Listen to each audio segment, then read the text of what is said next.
रोग होने वाला है, आपको लग रहा है कि मेरा शरीर में डॉक्टर कोई रोग, कोई बीमारी बड़ी ना बता दे, तो निवेदन है महीने में एक बार धतूरा देखा है सब लोगों ने? जो धतूरा होता है जिसमें कांटे कांटे होते हैं, उस धतूरे को हल्दी में भिगोकर शिव जी को महीने में कम से कम एक बार चढ़ा दिया करो। कोई शरीर में जिंदगी में कभी बड़ी बीमारी तुम्हारे सामने नहीं आएगी, शिव उसको संभाल।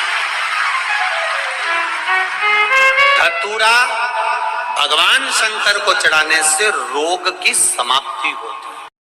अगर बाबा नहीं सुन रहे हैं तो बेलपत्री एक अशोक सुंदरी वाली जगह पर चढ़ाकर दूसरी बेलपत्री बाबा देवादिदेव महादेव को, ये डंडी का मुख अशोक सुंदरी के यहाँ चढ़ाओ तो उत्तर की ओर, ये जो आप बेलपत्र चढ़ाओगे शिवलिंग के ऊपर, इसकी डंडी का मुख भी उत्तर की ओर, और तुम जब बैठो तो दक्षिण में बैठना। कहां पर बैठना? यहां बैठोगे तो यहां से जो पानी बह रहा है उत्तर में, तो तुम जब यहां बैठोगे तो ये जो जलाधारी है जहां से पानी बहकर जा रहा है यहां बैठोगे, और जब आप जल समर्पित करोगे, जल चढ़ाते चढ़ाते एक बार थोड़ा सा आगे बढ़कर जल की धार को अशोक सुंदरी तक लेकर जाना। ये लगभग तुम 2 या 3 महीना कर कर देखो, मेरा बाबा तुम्हारा हाथ जरूर पकड़ेगा, निश्चित है। बेल वृक्ष की जड़ की डाली की भी माला होती है जो फल वृद्धि के लिए काम आती है। फल वृद्धि से मतलब होता है जिस कन्या या वर का विवाह नहीं होता, 40 साल हो गए या 30 साल हो गए, या जब 28 के बाद में लड़का लड़की क्रॉस हो जाए कि 29 में, 30 में, 32 में, 34 में, 40 तक पहुंच गए और विवाह नहीं हो रहा, तब बेलपत्री के जो पेड़ होता है, वृक्ष होता है, उस वृक्ष की जो डाली होती है, उस डाली के मनकों से जो माला बनती है, बाजार में भी मिल जाती है बेल की माला, उस माला को भगवान शंकर को समर्पित कर कर बेलपत्री के वृक्ष के नीचे बैठकर भगवान शंकर का पंचाक्षर मंत्र का जाप करना है। कौन सा मंत्र है? पंचाक्षर। पंचाक्षर मंत्र कल बताया था, नमः शिवाय। कौन सा मंत्र है? नमः शिवाय। षडाक्षर मंत्र है ओम नमः शिवाय। पंचाक्षर मंत्र का जाप करना। मान लो कोई ऐसा दुख आ ही गया कि वो कटने का नाम ही नहीं ले रहा, बहुत हार चुके हम जिंदगी से, वो कट ही नहीं रहा, थोड़ा ठीक होता फिर दुख आता, फिर ठीक होता फिर दुख आता, तो शिव और शक्ति का स्मरण करो। बेलपत्री के पेड़ के नीचे जब भी घी का दिया लगाने जाओ तो 2 बाती एक ही दिए के अंदर, एक चावल का दाना उसमें डालकर अपनी कामना कर कर फिर जलाओ। 3 बार भगवान पे चढ़ा हुआ जल जो बहकर जाता है उसको 3 जगह पर जरूर लगाना चाहिए। ध्यान से सुनिएगा।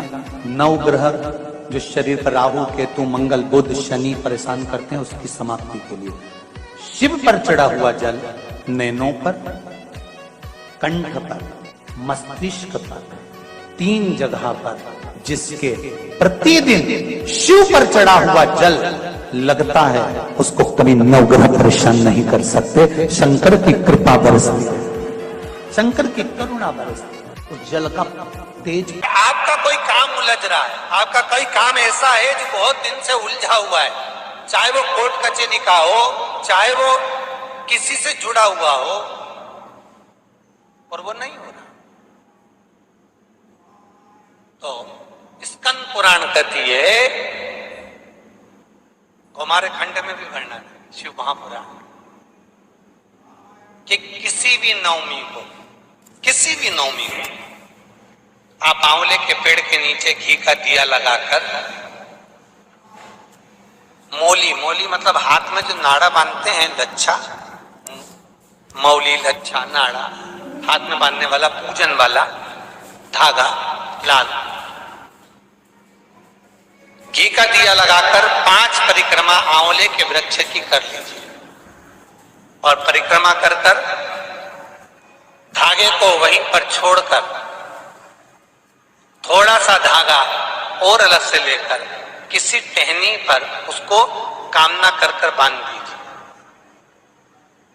महाराज 10वीं तिथि को, 9वीं को तो ये करोगे, 10वीं को वापस जाकर आंवले के पेड़ के नीचे घी का दिया लगाइए और जो धागे की आपने टहनी पर जो धागा बांधा है उसको खोल कर ले आइए, अपने हाथ पर बांधकर उसी धागे को पहनकर अपने काम के लिए निकल जाइए, आपको सफलता प्राप्त हो जाएगी। स्कंद पुराण में आंवले के वृक्ष का बड़ा महत्व है महाराज।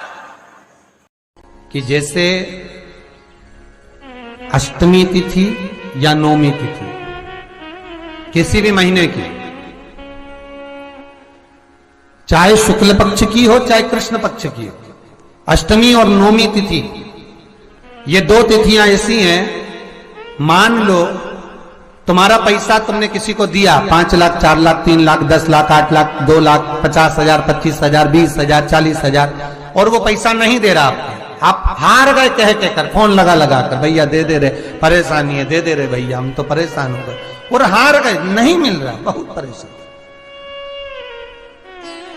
तो महाराज किसी भी अष्टमी या नौमी तिथि के दिन आप मां जगतजननी जगदम्बा का शिव के साथ में शिव शक्ति का स्मरण कर कर देवी के नाम की 9 आहुतियां सूखे बीले की, मतलब बीला जो सूख चुका है, फल जो सूख चुका है, उसकी 9 आहुतियां अग्नि में शंकर और सती के नाम से, शंकर और शिव के नाम से समर्पित करें और आखिरी आहुति जो समर्पित करें उसमें थोड़ा सा भाग तिल का, और तिल भी काली नहीं चढ़ती उसमें, श्वेत तिल का भाग उसके साथ लगाकर समर्पित करें और जिससे धन लेना है उसका नाम लेकर वो समर्पित करें महाराज, उसको सुध आएगी और वो पैसा किसी भी हाल में आपके हाथ में थमाकर जाएगा।